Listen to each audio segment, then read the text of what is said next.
Hey, welcome everyone. This is Doug Campbell-John, and this is Revenue Renegades. Today, I'm very excited about our guest, Adam Robinson. If you haven't heard of Adam, you probably haven't been on LinkedIn in a while. He is a bold founder who is building in public, and I'm excited to dig into our B2B and all of his efforts. So welcome, Adam. Thank you for having me as the founding guest on your show. I'm honored.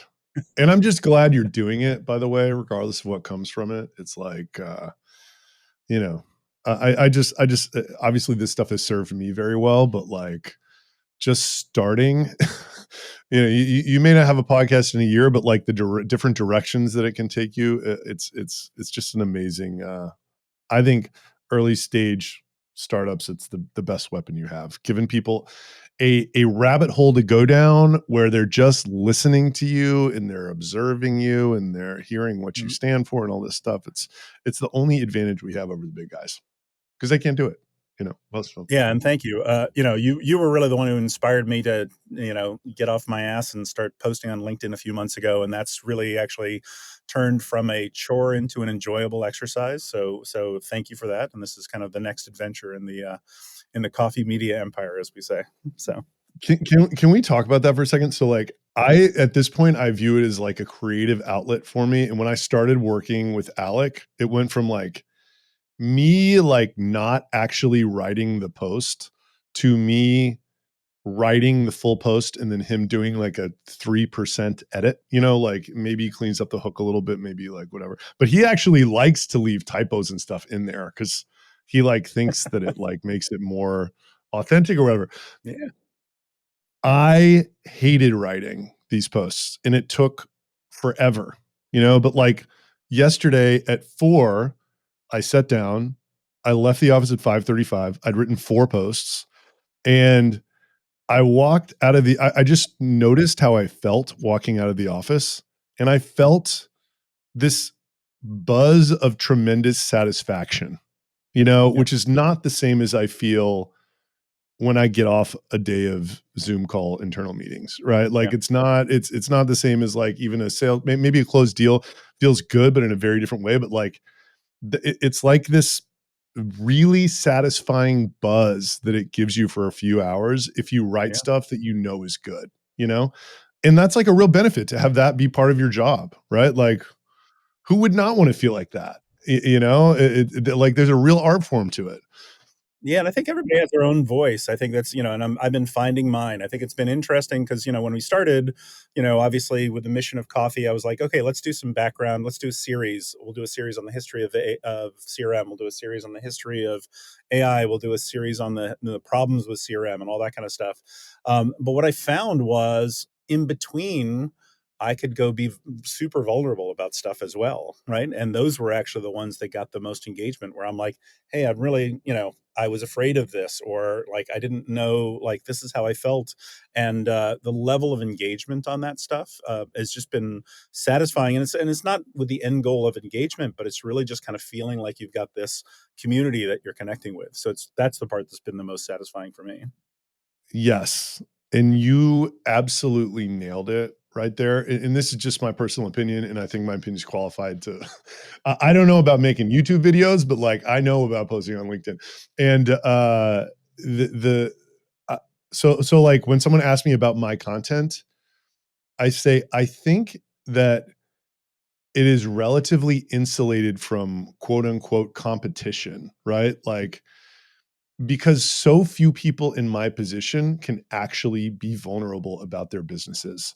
Right. So few people who have a 25 million ARR startup can actually say a single bad thing in public about their business, let alone tear it down every month as though you were talking to your executive team or something like that. Or I try to go beyond my executive team. Actually, I try to like think about. I talk to my wife a fair amount about our business because like I kind of started it with her in a strange way 5 years ago. And like, she's just gets it and is up on it. And she's got her own business too. So it's like, I try to like treat it as though, and like, I don't want to hurt our employees. Like, I don't want to hurt our employees individually. I don't mind saying things that my executive team doesn't like because it kind of makes them think that I am negative in some way about our business. I actually want our employees to know what I don't like about our Yeah. business. And LinkedIn is, I think, a fine venue for them to find that out, right? Yeah.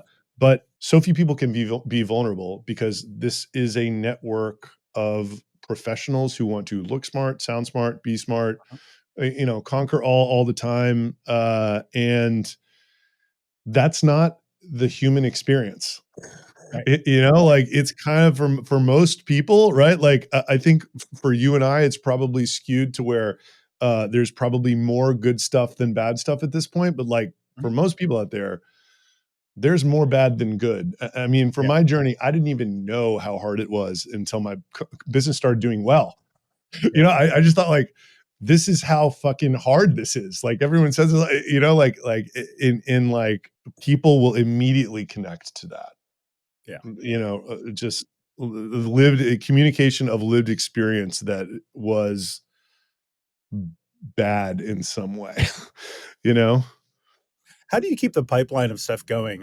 In terms of thinking about stuff to post about, is it just like, you sit down and what's coming on your head? Do you keep a list of here's some ideas that I could write about in the future?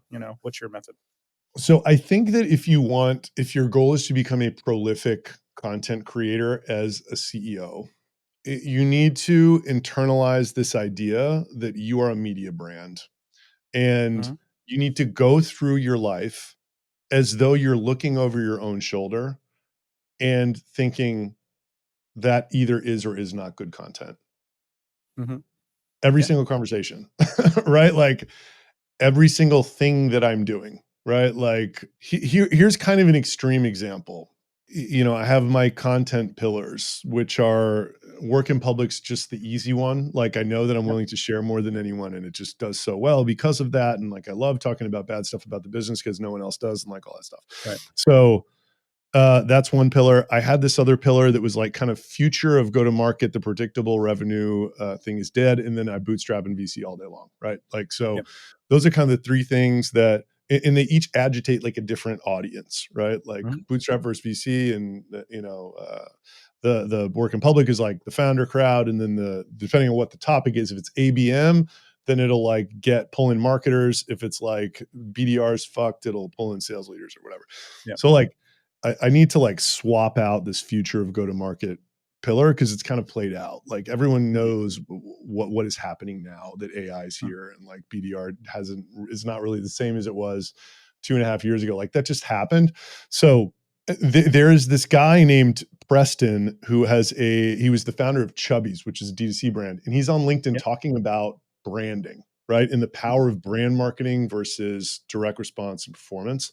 And I couldn't believe in what he's saying more, right? Like, I think this idea that like building enterprise value around brand marketing is the long game, and it's actually far more Mhm. important to be marketing to people that are not in market than it is to go after people with a click conversion to demo LinkedIn ad, right? Which like if you're trying to get if you're measuring, if you're optimizing for that click, it's just going to do something that is incredibly short term, right? Like, Mhm. and I think it's actually it's very misleading because in many cases, a lot of these tech products are just getting in the way of something that was going to happen anyway, right? Like, Yeah. someone comes to your site, you serve them a retargeting ad.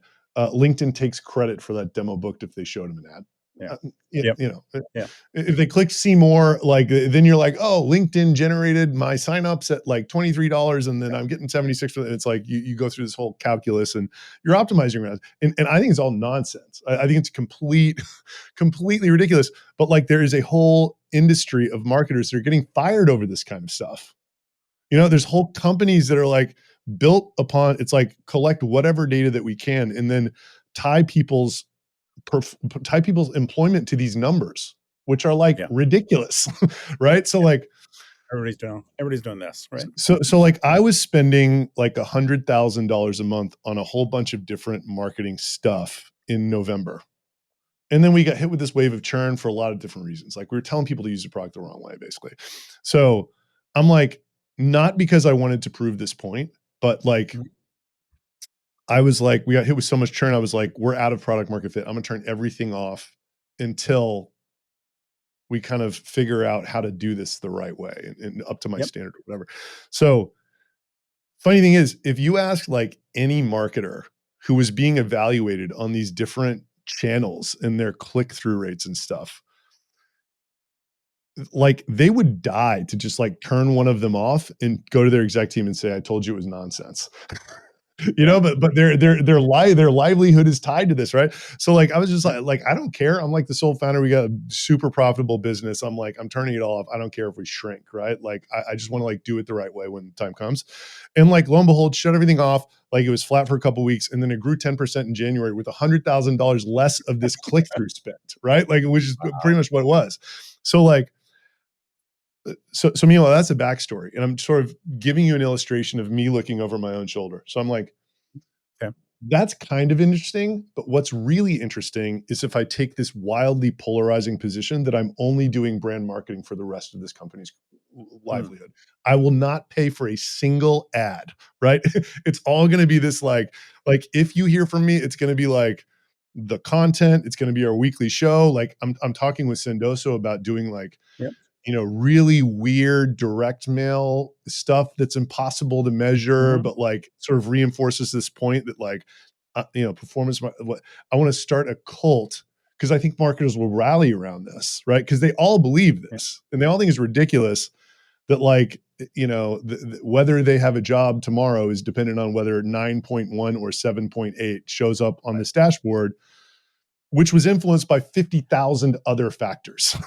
Right. That's we Right. can't, uh, so anyway, I think a great content pillar for me for 2025 is sticking a flag in the ground and being like, this performance stuff has got to stop. Like brand marketing is the only way. You know what I mean? Interesting. Like, and then saying I'm going to only do brand from now on. And then I think that I'm going to be the only one who can say that because everybody else is in this pickle where they have to measure what's happening. And you can't measure, Right. like with the kind of stuff I'm doing, you can't really measure it. It's like the only way you really measure it is we come back in a year and I'm growing faster than all these other guys who are doing all Right. this other stuff.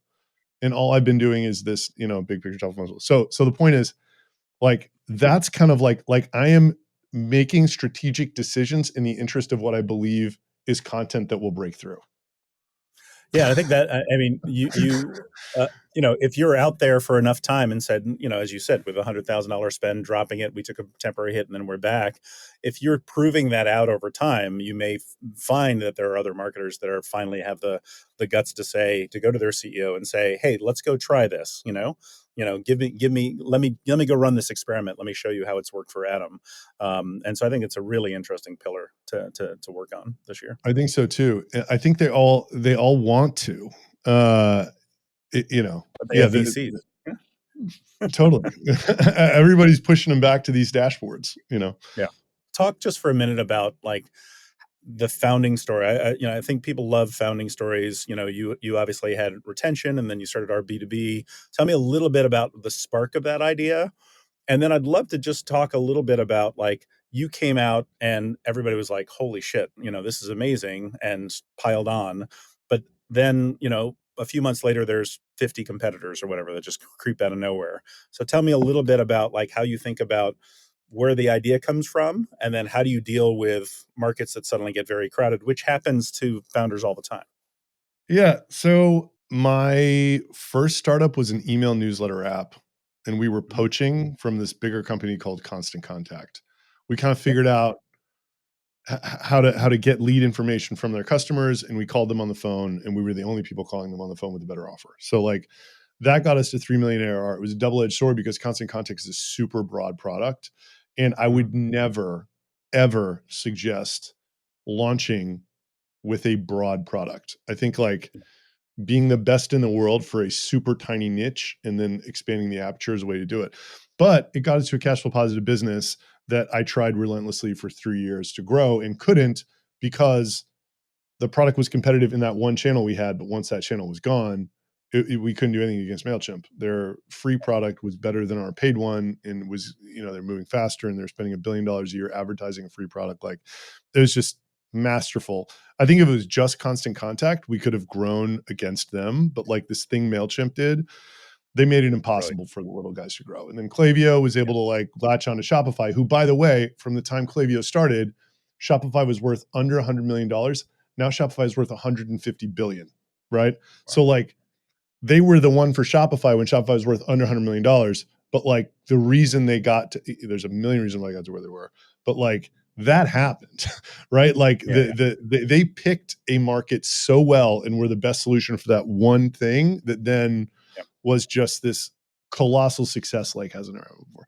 Wow. So anyway, the best advice that I got, I was seeking out advice from anyone. Like I would have died to talk to me 5 years ago. Just you're ahead of me in SaaS. What would you do if you were me? And what I would tell that other version of myself 5 years ago is what I heard from this one woman who worked at like a tangential email product called Litmus. I was telling her my totally beat plan about how with the features that I wanted to build that everybody else had to grow the CSP. She's like, what I would focus on is solving a problem in email that has not been solved yet.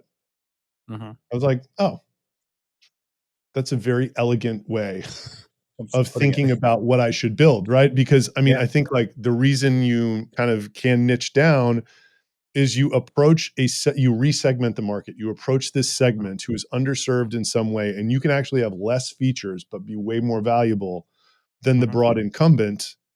And that's the dream. That's how like Klaviyo started with way less features than MailChimp, but they've been charging double since day one. And now they charge even more than double because they had fewer features, but there were features that mattered for more valuable customers than MailChimp's was serving on average. Right. Um, so anyway, this idea gets put in the back of my head, and it's depressing on one hand because this whole plan that I have is just like throw it out the window, and on the other hand, it's refreshing because I realize the plan that I have, I'm not going to waste years pursuing it. I'm just going to like Mm-hmm. look for something that meets that criteria. That was like how I was oriented from that point on. And then I hear something at a lunch actually. I hear that it is possible to resolve an anonymous website visitor to a deliverable email without them filling out a form, which was mind blowing to me. And like, yeah, like being an email guy, and I heard it was legal in the US, which was even crazier, Yeah. and I thought that even if it wasn't legal, I could sell that. Mm-hmm. Oh, And yeah. I was open to it, by the way. Like I was just like, I'm so stuck here. Like I think there's a big market of these Yeah. like, affiliate email senders who like would do this even if it was a CAN spam violation. So because I looked at like CAN spam enforcement and it just like wasn't meaningful. I was like, whatever. But then found out it was legal. I was like, holy cow, I think I can sell this to literally anybody with a website. But I didn't know how to do it. Like no idea where to even start technically to like do this de-anonymization or whatever. So a year and a half later, figured out how. And then we put it in our product. The idea was that it would be a feature that helped us grow the email newsletter app. And Mm-hmm. like I thought it was going to be differentiated because like long story short, none of the big guys could actually do it because they have to be in this self-regulatory deliverability organization to Got where it. if something goes wrong at Gmail for MailChimp, they got to be able to call somebody at Gmail. So they need to be Yeah. a part of this thing. And you can't sell data and be a part of this thing. So I'm like, oh, this is my shot. And what happened was really interesting. People would sign up for our newsletter app. They'd use the ID feature, and then they'd download the file. They'd put it in Klaviyo, and they'd say, "Awesome!" Like this was so incredible that I got these emails and use them in Klaviyo. So, and they wouldn't use the rest of the newsletter app. So, like, it was like, okay, this is going to be like a pretty crappy thing if we try to grow our newsletter app, which is like behind and doesn't have a product market fit or whatever. It'll probably be pretty amazing if we spin it out and connect it to everything. So Mm-hmm. that was Get Emails, which is now called retention.com. It took us almost 3 years to figure out who the best buyer of that is. And it's really like the top of the Shopify ecosystem. There's like 2 million Shopify stores. There's like 1,000 of them we're going after. And then we're Okay. going after like omnichannel retailers now. It just has to do with the fact that like in SaaS, you're always trying to lower churn. Yep. And when American Eagle buys your solution, they spend 9 months vetting it and like another 3 months integrating it into their tech stack, and it's there for a decade. Like Right. when a Shopify guy buys it, they're like, you say you're going to make me another $100 per month. Okay. And they plug it in. And if you don't make them $100 a month, and sometimes even if you do, it's right out.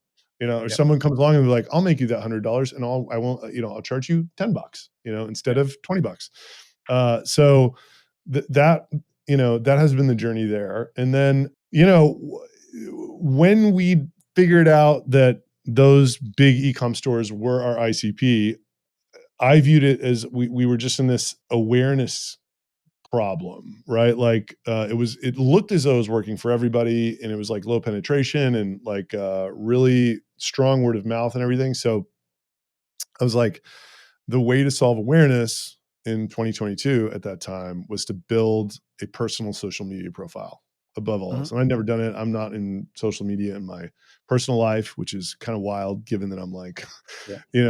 a very prolific content creator on LinkedIn now. So, I started posting on LinkedIn, and long story short, kind of noticed that posts, work in public was always a pillar. Those posts always did better than anything else. And then ones that like really like agitated the pain that a lot of B2B SaaS founders were experiencing in 2023, like got like hundreds of times the engagement of everything else I was doing. Wow. So much so that I decided to I was like, I'm gonna only write about B2B stuff for a month. It was Labor Day 2023. First 3 posts I wrote were like thousands and thousands of likes. And this is coming off an average of like 30 to 50. So I was like, okay, that's amazing. Yeah. Clearly I have something here. And then it's like, we need to build a product to sell to these people. So, Santosh, who has transitioned out, but he was like, one of our execs at the time, he's like, we need to build this product for B2B. They don't have it. They only have company level ID. Like everyone's going to want this. So that was kind of the genesis of our B2B. And, like you were saying, we started with no competitors, went 0 to 4 million ARR. I think we're at 4.7 now, almost a month in. Yeah. We got 5 people working on it. Which is pretty amazing. God bless America, right? Like, and then it turns out, unlike when I was trying to figure it out, it's pretty easy to reverse engineer what we're doing, and a lot of people have made it part of their solution now.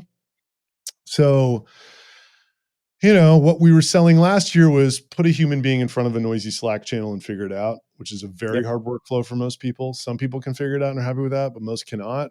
And what we believe now is there are a bunch of people who are doing things like this that are all building platforms, because they're all VC funded, and their VCs are saying enterprise value is created from building platforms.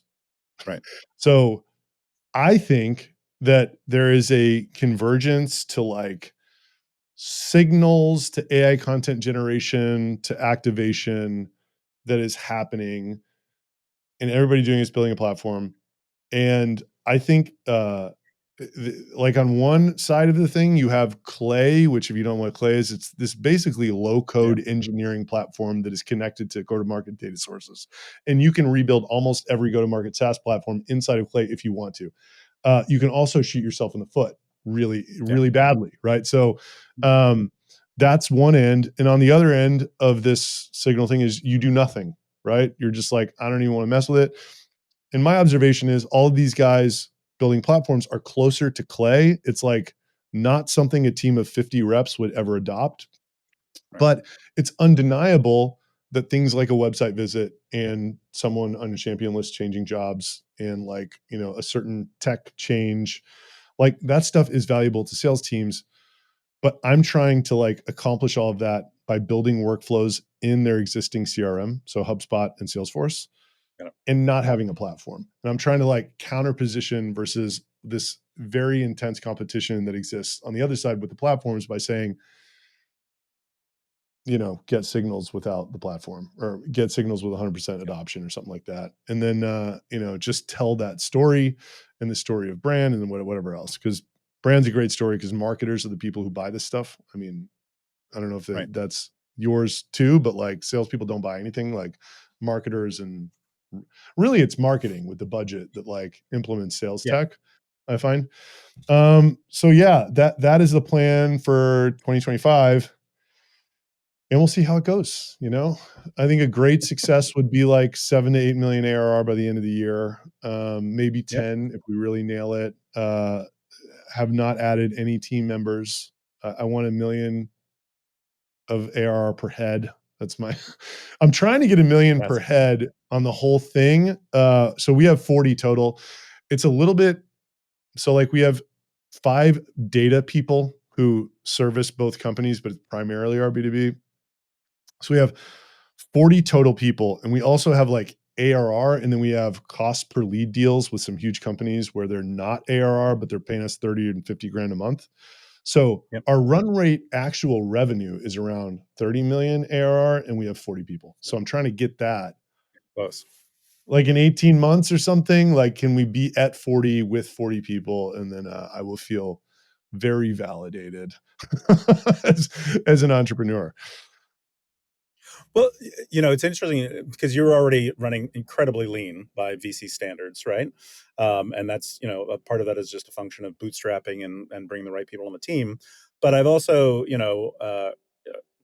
heard you talk about kind of AI displacing even more of the headcount, right?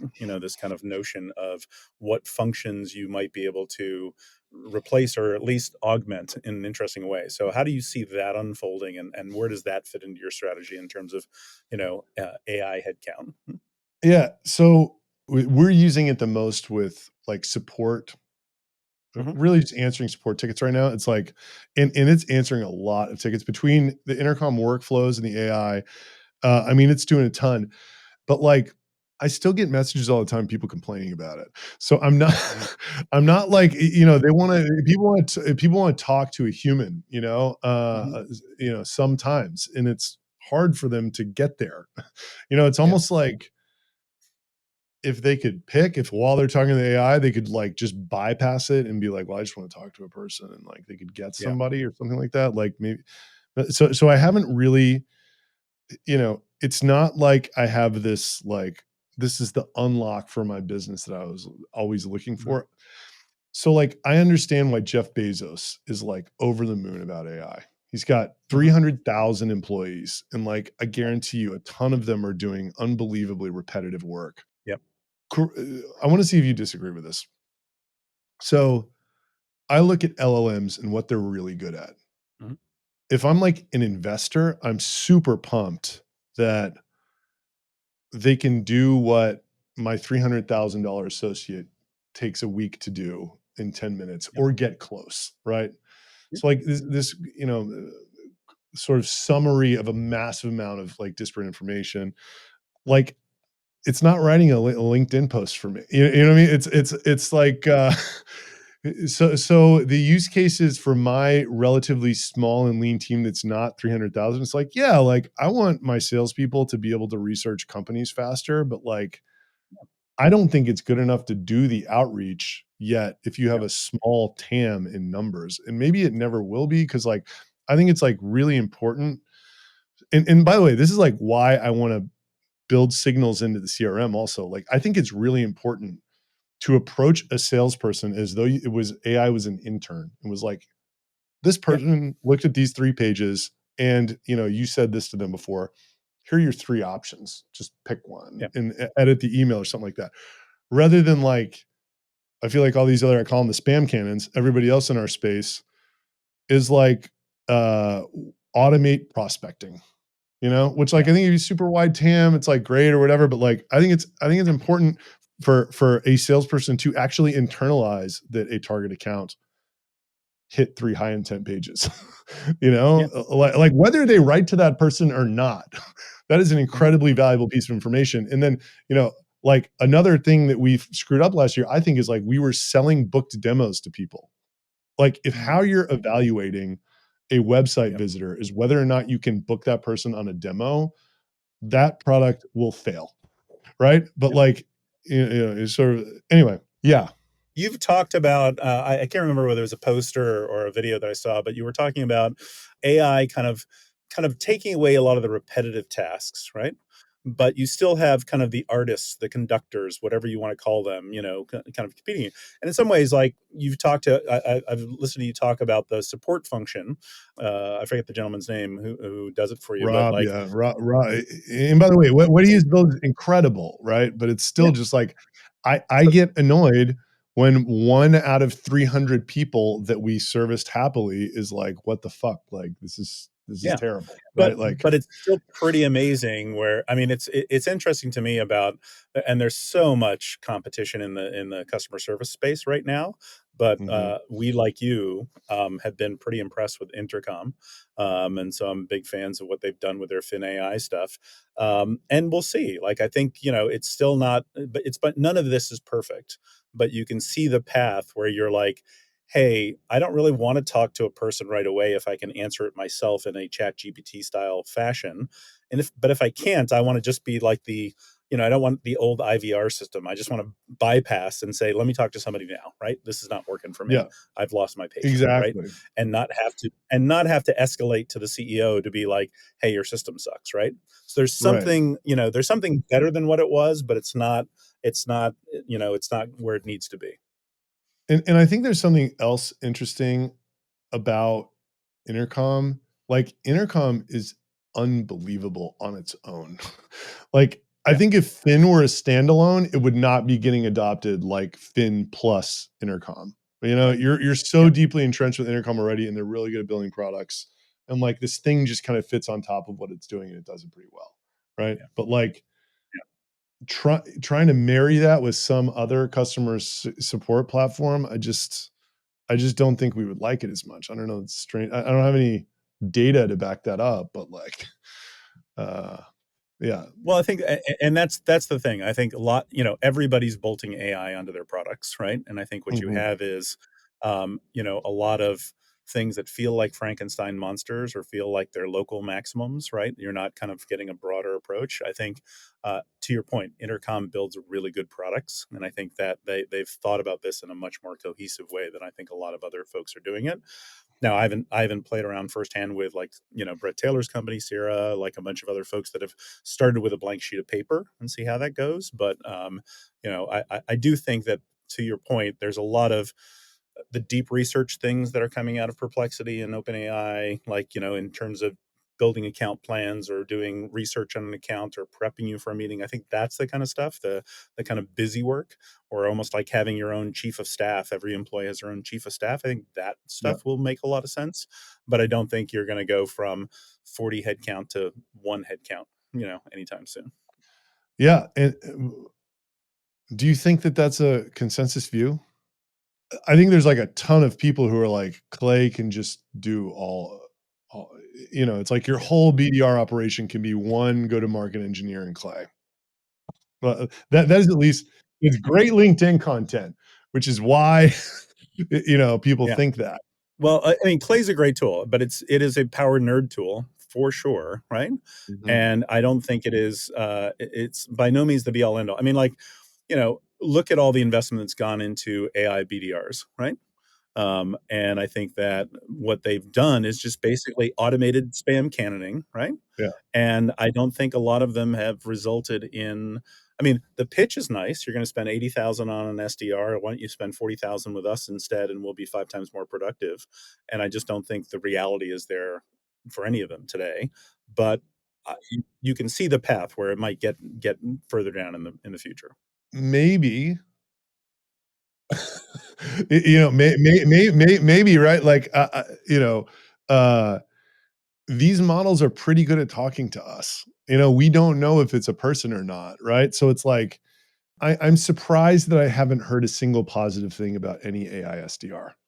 Yeah, Like, I haven't heard one story of somebody being like, this works. You know what I mean? Like not even that it's great, that it fucking works. And why? It's like the game is never that easy. I yeah. truly believe it, right? Like the second that that is an option, it is already gone. Like that ship has sailed, right? And you got to do something totally different to break through. Yeah, no, and it's interesting to take a look at in some ways, I view Outreach, Salesloft, and kind of the ones before them were the original, like, let me go let you set up all these sequences and automate a lot of the work that an SDR BDR would do. I think these AI SDRs are basically trying to take from a co-pilot mode to an autopilot mode, and I don't think we're ready for autopilot.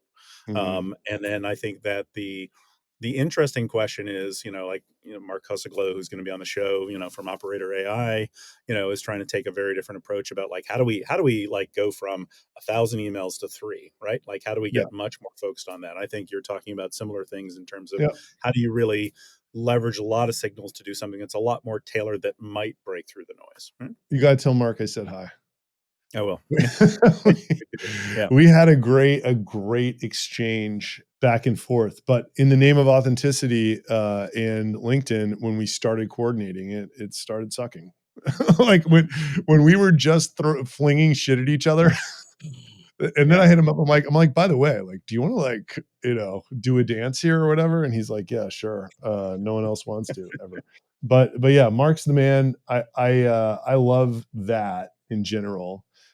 It surprises me that the obvious use case of this AI thing was the SDR thing, and it's Yeah. in some ways surprising, in some ways not to me. Like, of course, this stuff's just going to get blocked, right? Like, you have a robot that is spamming, and you Yeah. have equally smart engineers at all of the receiving ends of this that are saying, how do we stop spamming? And they're going to stop those robots. Like, no one wants robot outreach. Like, that's just not something that we want. you Yeah, know it's actually funny. I was in a couple companies that were doing security stuff, and it's basically like in the spyware game. It's this whack-a-mole game, right? And, like, where each side comes up with some new technique, and the other side, is trying to race to detect it and stop it before it goes. It kind of feels like that game here on both ends of this conversation, right? yep, How do I get through to your attention, and how do I basically block the stuff that I don't want to hear, right? And I think that we've all developed this sixth sense. You see an email these days coming in, if it's spam, if it's totally, AI generated, totally. right? Don't need to have technology to tell you that. Yeah, and that is a business that I'm glad I did not raise 100 million in VC for. Yes. I think they're probably having. I mean, I was supposed to have the 11xAI CEO on 2 weeks ago on my show, and he canceled. So why would you cancel appearing on somebody's show? You know, I don't know. I can't imagine it's because you're, like, turning people down at the door because you have so many good case studies to share on the show. Yeah. Yeah. Yeah.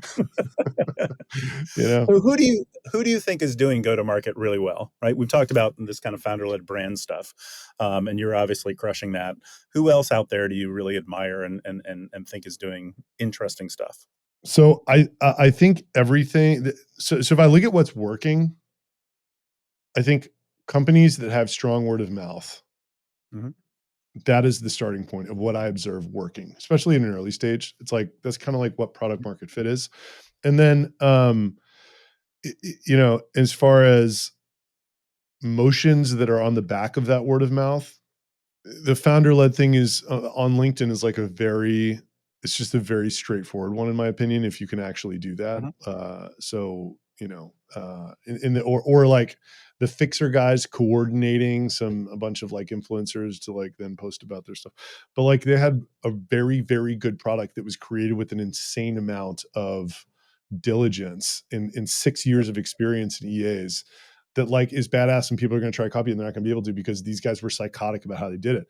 That is the underpinning thing, and they have some good virality built in. So, like, they're good. I mean, I love UGC. I think, like, unfortunately, it didn't quite work for us. This, like, piggybacking on the Clay ecosystem, but, like, Clay bolting those lead gen agencies on the back of their word of mouth, and, like, that Yeah. whole loop works because, like, Clay content's the best thing that the lead gen agency can post about, and then the lead gen agency gets customers from posting about Clay content. So Clay wins, lead gen agency wins, and the customer wins. It goes and works with them.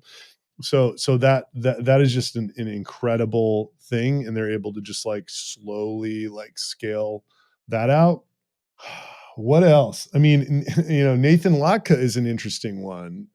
He Mhm. Yeah. he founder path. So he invests debt financing, and his entire go to market vehicle is like you wouldn't know that that's what he did. Like it's Yeah. he does, and he's got a lot of experience with media. He does more 20-minute podcast interviews than literally anyone. And he does a monthly live show, which like I kind of saw it and I I've saw what watched Chris it. Yeah. Walker was doing, and like we now do a weekly live show. And Nathan's stuff, he's a really good host of that show. Like he Mhm. doesn't run a SaaS, like he kind of never has. He had a Facebook ad app at one point, but somehow he's now one of the biggest SaaS content creators. He certainly has one of the biggest SaaS audiences. He's got an event. He does his, virtual events.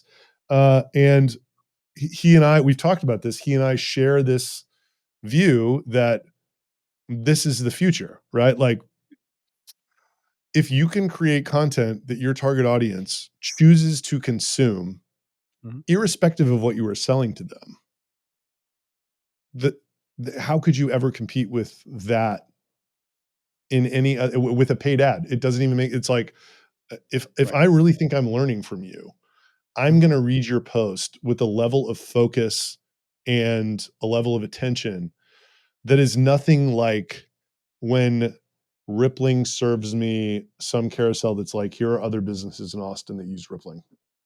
Yeah. No, I've watched Nathan's stuff, and it is a fire hose of content, and every time I'm able to I've sat in on 2 or 3 of them, and it is always valuable, and Yeah. you understand, like, he's just gonna ask you a few questions like, "Hey, what's your ARR?" And, let me understand if you're a fit." But it's, he's getting great lead gen, there's no hard sell in that, but the way he does that with the text reminders and the kind of the wall of Zoom and all Yeah. this stuff is just it's a powerful show. It's really good. Yeah. Yeah. He does his show rate is much better than my show rate. I tried to like do what he was doing, and like I just couldn't figure out if it was worth it for every week, I don't know.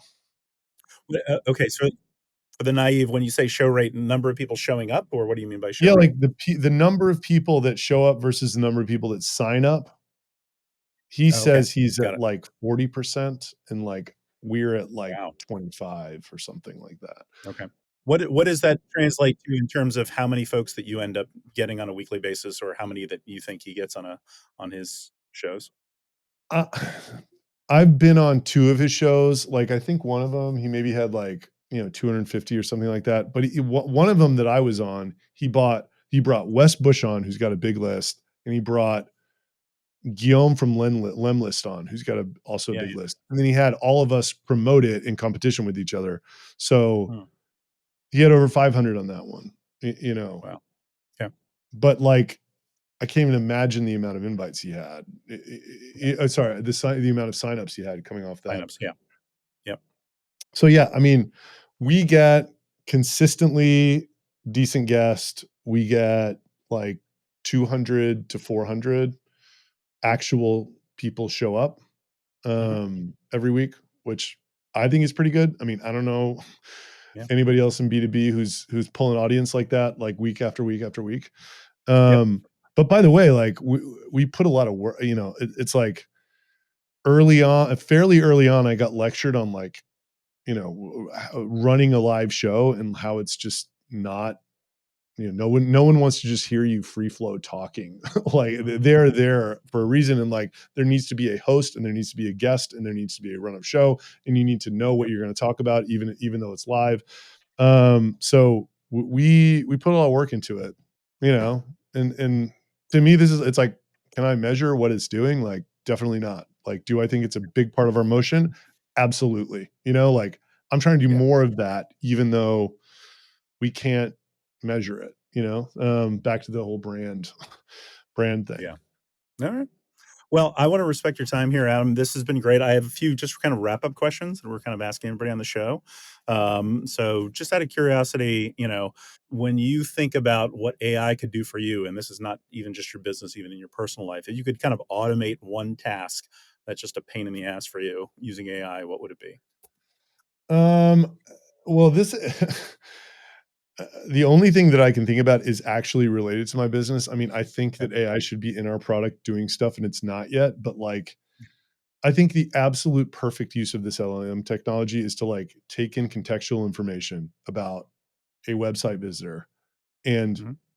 give a rep options for how to proceed, right? So anytime anybody says, "How do you want to use AI?" Like, the only thing I think of is that. I Yeah. don't really know how Got to it. build it yet, but we're just not there yet anyway, so I'll solve that problem, once we get some other key features first, but, Got it. um Got it. All right. What's something you're passionate about that people might be surprised about? I really this may not be surprising, but I live in Austin, Texas, and, Mhm. I used to do this a lot, but, like, I really enjoy wake surfing. I have a boat, and, Um, I have 2 kids under, or 2 and under, and ever since that first kid came, the amount of time I spend doing that is much lower, believe it or not. It's hardly oh at yeah. all at this point. May as well not have a boat, but, that is a thing that that's the thing that, like, immediately you get out there, it's like a state shift. It's like, this is so nice. Like, you don't even need to surf for long, and it's just like a total emotional reset, in my opinion. Yeah, we've got a place in Tahoe. We're gonna do wake surfing this summer for the first time, and I'm super excited for getting on the Oh, lake it's and the best. It's just the just yeah, best. Yeah. yeah, they're very cool. What's one thing you can't live without in kind of your daily routine? Coffee. You're gonna love that one. I love that one. I love that one. You of course mean our product, right? Exactly. Yeah, Yeah. No. exactly, exactly. Um, Great. Well, thank you for your time. How can people stay in touch with you? How can they help you? Hit me up on LinkedIn. Okay. Let me know if you like my stuff or not. Let me know what else I should be talking about. Always looking for Awesome. feedback. Fantastic. Adam, I could talk for hours with you. We don't have that time, but I appreciate all the time you've given me today. And I think the listeners are really going to appreciate this. So thank you again. Yeah, you're welcome, and I'm glad you're getting started with this. It'll open the door to something.